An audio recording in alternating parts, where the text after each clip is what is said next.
Antes gente que faz do que gente que tanto faz, né? Obrigada, maravilhoso.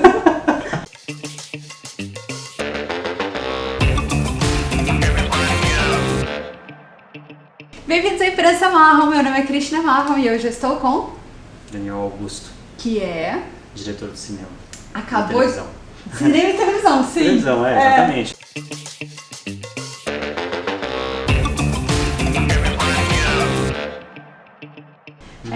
Você acabou de fazer um longa. Isso, Albatroz. Conta. Então, eu tinha feito, na verdade, um primeiro longa, né, que eu fui convidado para fazer, que chama Não Pare na Pista, que é a história sobre o Paulo Coelho. Esse primeiro longa, na verdade, foi muito bacana de fazer, porque era uma coprodução, Brasil, Espanha, né, produção internacional, o que permitiu ter uma atriz como a Paz Vega, que fez Lúcia e o Sexo, o que permitiu ter o diretor de arte do Almodóvar, né, tipo... Fino. Para fazer, foi muito legal, na verdade, incrível. Né? E durante um certo período ali que eu estava exibindo o filme em Portugal, eu conheci o Braulio Mantovani, que era casado com a produtora do Não Pare na Pista, produtora e roteirista do Não Pare na Pista. E aí a gente começou a pensar em fazer um filme, né? Na verdade eu falei para ele, Braulio, meu sonho era fazer um filme que pudesse ter mais de uma interpretação, na hora que as pessoas fossem ver o filme. Bom. Né? Então você vai ver um filme e aí você sai com o filme, você foi com um amigo, o amigo sai com outro filme, outro tá aí, só que o filme não é chato, né? E aí todo mundo... Disclaimer. Podem ir todas as pessoas ali e tal, e cada um sai com uma ideia. E aí ele ficou meio picado por isso também, começou a tentar escrever um roteiro, e escreveu um roteiro a partir disso, a gente ficou junto muito tempo ali, vendo esse roteiro se fazer, né? E aí fizeram, e aí o filme saiu. Pois é, como? Porque uma galera que vai estar aqui vai falar, gente, eu também tenho uma ideia e eu estou amadurecendo um roteiro, o que eu faço qual que é o caminho? Então, na verdade, assim, entre ter uma ideia e virar um filme, o processo é muito longo, né?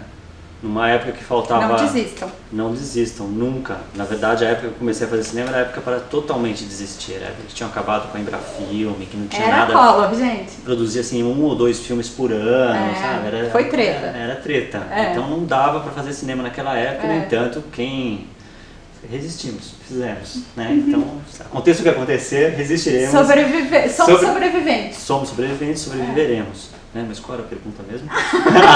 Como que virou? Como que virou? Então, justamente, tinha um amigo meu que ele falava isso, na época que tinha crise hídrica, se cada pessoa, produtor, se cada pessoa que tivesse uma ideia, chegasse para ele, virasse uma gota d'água, nós encheríamos a represa de São Paulo e acabaria aí com o problema da água, né? Porque entre ter ideias, todo mundo tem ideias para fazer filmes, todo mundo tem ideias para escrever livros, etc. Mas isso se estruturar, virar um roteiro... É um caminho. É um caminho. Do roteiro virar um orçamento, é outro caminho. Um plano de produção. Um plano de produção, uma análise técnica primeiro, depois um plano de produção, e depois você conseguir o distribuidor, a produtora, todo mundo. Exatamente. Juntar todos eles, a cadeia inteira, quer dizer, é um processo longo, na verdade. Né? E qual que é o conselho que você pode dar para uma pessoa que está lá, ai meu Deus, mas eu quero fazer? Perseverança e sorte, parece conselho de autoajuda, mas de fato algo que funciona, assim, perseverança e sorte eu acho que são as coisas que garantem que você consiga fazer as coisas. Exatamente, eu acho que tem uma coisa de obstinação mesmo, de você tentar fazer aquilo acontecer, né? E mesmo se você não estruturar o seu filme de uma maneira que seja a maneira clássica, digamos assim, de pensar, né? Escrever um roteiro com início, meio e fim, não necessariamente nessa ordem, mas enfim, escrever um roteiro como os padrões exigem, etc. Mesmo assim exige muita organização. Sim. Né? Os cineastas autores, por exemplo, europeus, na verdade, você poderia considerar eles como pequenos empresários, na verdade. É verdade. Né? Você pode considerar assim, um cineasta famoso, blockbuster, como um grande empresário e um cineasta autor como um pequeno empresário. Essa é a mentalidade. E como caminho você recomenda procurar uma produtora, procurar um distribuidor? Qual o caminho que você fala, você que ainda não fez? O cinema, na verdade, ele é dividido em 3 etapas, classicamente, né? A produção, a distribuição e a exibição. Né? Pela produção cabe muita coisa dentro da produção, acho que ele até poderia subdividir a produção em muitas outras coisas, né? Eu acho que a primeira coisa que você tem que fazer, se você é capaz de escrever um roteiro, é ter um roteiro. Isso é a primeira coisa que você tem que ter, né? Se você não é uma pessoa que escreve roteiros, arrume alguém que escreva roteiros. E se você faz um filme que você não precisa de um roteiro, você precisa de alguma maneira explicar para as pessoas o que é esse filme que não precisa de roteiro. E de caminho você procura, além de ter o roteiro, para alguém que quer aprender o fazer, tipo, como é que ele vai chegar na tela? O que você daria de dica? Para ele aprender a fazer, acho que a primeira coisa assim, para você aprender a fazer cinema ou aprender a fazer audiovisual é você gostar daquilo que você quer fazer. Você tem que Pelo amor de Deus, né? Você tem que assistir. Referências, gente. Referências, tem que assistir aquilo, tem que ver os filmes, sabe? Tem que ver e rever os filmes, né? Entendê-los com outro olhar, né? Com um olhar crítico, não é só assistir como espectador. Assista a segunda vez com outro olhar, a terceira vez com outro. Se você quer aprender alguma coisa disso, você tem que ver filmes. É a maneira de aprender, né? Mas eu acho que o trabalho, tanto no cinema quanto da televisão, ele não se restringe somente ao cinema e à televisão. Você tem que ser uma pessoa antenada com várias coisas que acontecem no mundo. Leia. Leitura, exposição, o mundo em geral. Você tem que estar antenado com tudo isso. Para a TV, eu sempre falo de criar uma musculatura, de começar a fazer, passear por uma produtora e fazendo as diferentes áreas, né, visitando as áreas da produtora, ficar 6 meses ou 1 ano fazendo produção, ou tentar entrar numa sala de roteiro como né, a pessoa que está lá no cafezinho, anotando coisas, mas você pelo menos vê como funciona uma sala de roteiro e assim por diante, nas diferentes áreas. Para cinema, você recomendaria fazer isso ou você acha que é um outro rolê? Não, eu acho bom passar por todas as etapas de uma produção, se for possível. Acho que eu fiz um pouco isso quando eu estava na faculdade, nos anos de faculdade, onde qualquer dinheiro que eu ganhasse já pagava minhas contas, entendeu? Eu vivia com muito menos, porque não tinha, enfim, a vida era outra, a juventude. A gente vai ficando caro, gente, vai ficando velho e vai ficando caro. E aí podia passar por várias funções, assim, não passei anos em várias funções, eu passei rapidamente. Rapidinho, tá? Sabe, eu fui eletricista. Mesmo? Maquinista. Eletricista, maquinista, aí aprende a produzir, assistente de câmera, sabe? Vai passando por várias etapas. Seja aí ligado à televisão ou ao cinema. Porque vai te ajudar, é audiovisual, né? Exatamente. Vai treinar o olhar. E a passagem de um para o outro também é possível de fazer assim. O cinema tem hoje, caracteristicamente no Brasil, é que ele tem equipes altamente hierarquizadas, né? E estamos fazendo um cinema que tem equipes maiores, para chegar num certo resultado técnico. Né? O cinema, as décadas atrás, era feito com equipes menores, agora são equipes maiores. Então é importante também a vivência do set, né? Você entrar no set para você entender como que funciona essa hierarquia de poderes, essa distribuição de funções, etc. Porque é muito precisa.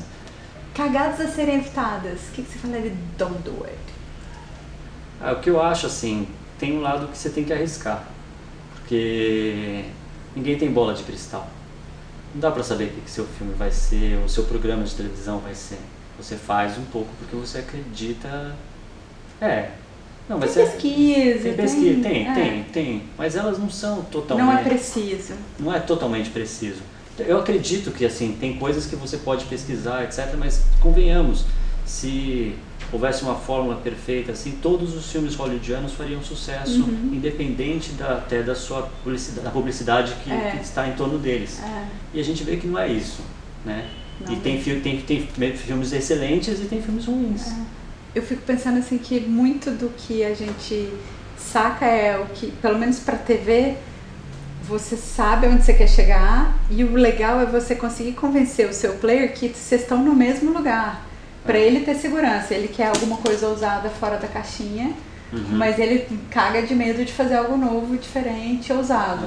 Então como é uma coisa de segurança e insegurança o tempo todo, né? Exatamente. Tentar dar uma segurança mesmo sendo ousado quando você pode. Porque a coisa... O problema, às vezes, da cadeia produtiva, de ela ter medo de ousar, é que os produtos chegam em si, assim, sem gosto no final. Pasteurizados. Fica entendeu? no mesmo lugar. Alguém tem que falar, eu tenho que fazer uma coisa diferente e ficar tentando aquela coisa diferente. Né? Agora, evidentemente, você também tem que saber... que momento você está propondo uma coisa diferente e em que momento você está sendo apenas egocêntrico. Então acho que tem que saber distinguir Legal. isso, tem que ouvir o outro também. Legal. Né? Mas tem uma maneira, assim, é quase uma intuição, a gente sabe um pouco, fala, meu, essa ideia é boa, eu sei que eu vou defendê-la, sabe? Tem um gut feeling, né? Tem. Um instinto que te fala. Exatamente, mas nem por isso eu preciso me achar como uma pessoa importante, né? Não é isso. Dani, tem espaço para a experimentação de linguagem no cinema? Eu acho que tem espaço, acho que já teve mais, muito mais, né? Nos anos 60, 70 do século XX. É como se tiver. Nos anos 60, 70 do século XX, era possível ter mais experimentação de linguagem. De alguma maneira, a história do cinema levou para outro lugar. Mas eu acho que ainda é possível ter experimentação, né? E acho que isso é bom que tenha também, né? Porque senão você fica lendo conteúdos diferentes para a mesma forma, né? Vendo conteúdos diferentes para a mesma forma. Uma hora acho que você cansa de ver a mesma coisa, assim, né? Fica com a percepção embrutecida também. Uhum. E formação de público? Formação de público no cinema? Você acha que o filme de arte pode ajudar a formar público? Você tem algum pensamento sobre formação de público no Brasil? Acho que a formação de público ela é diretamente ligada à exibição, né? Quanto mais cinemas você tem, né? Mais público supostamente você pode ter. O Brasil não tem tantos cinemas então, quanto... os cinemas, a gente tem muitas salas, mas muito ligadas às majors, que são... Exatamente. Então a gente não tem tanto espaço para filme de arte. Não tem diversidade. Não tem né? diversidade, exato. Eu acho ruim não ter diversidade de modo geral. Acho ruim assim na vida, em qualquer Das aspecto, equipes, em qualquer né? coisa. Qualquer coisa, Não ter diversidade é ruim. É. Simples assim, não significa que não é para ter o blockbuster, não é nada disso. Tem de tudo. Não é para ter o macho adulto branco, ele pode existir o macho adulto branco, mas ter só o macho adulto branco em todas as funções de uma equipe é chato. Ter só um tipo de filme em todas as salas de exibição é chato. Você cresceu em mim. Obrigada. Eu que agradeço. Gente, assinem o canal, compartilhem esse conteúdo, porque todo mundo cresce quando a gente cresce junto. Eu que agradeço de ter vindo aqui. Sensacional. Muito bom. Sério? Eu sou sério.